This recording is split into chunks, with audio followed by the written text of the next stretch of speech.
Möödunud nädal oli pidustuste rohkem. Tähistati õpetajate päeva. Õpetajate päev on tähtpäev, mis on ellu kutsutud õpetaja ameti väärtustamiseks, elukutsega seotud probleemidele ja saavutustele tähelepanu pööramiseks.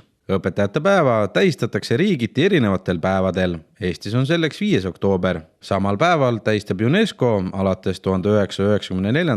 aastast maailma õpetajate päeva. Täna on maakondlik õpetajate päeva tähistamine. Kutsutud on põhimõtteliselt kõik maakonnakoolide õpetajad.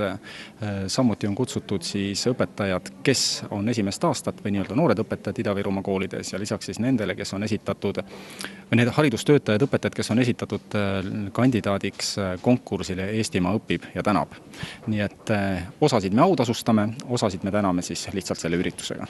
Ida-Viru maakonnas on sel aastal 30 uut noort õpetajat, kes asuvad siis esimest aastat oma õpetaja tööd teostama just nimelt siin Ida-Virumaa koolides. Eesti koolides on tavaks abiturientidel olla sel päeval õpetajate rollis ja ise tunde anda. Õpetajate päevale eelnevatel päevadel on tavaks saanud õpetajaid tunnustada ja tänada nii piirkondlikult kui ka üleriigiliselt. Korraldatakse vastuvõtte ja kontserte.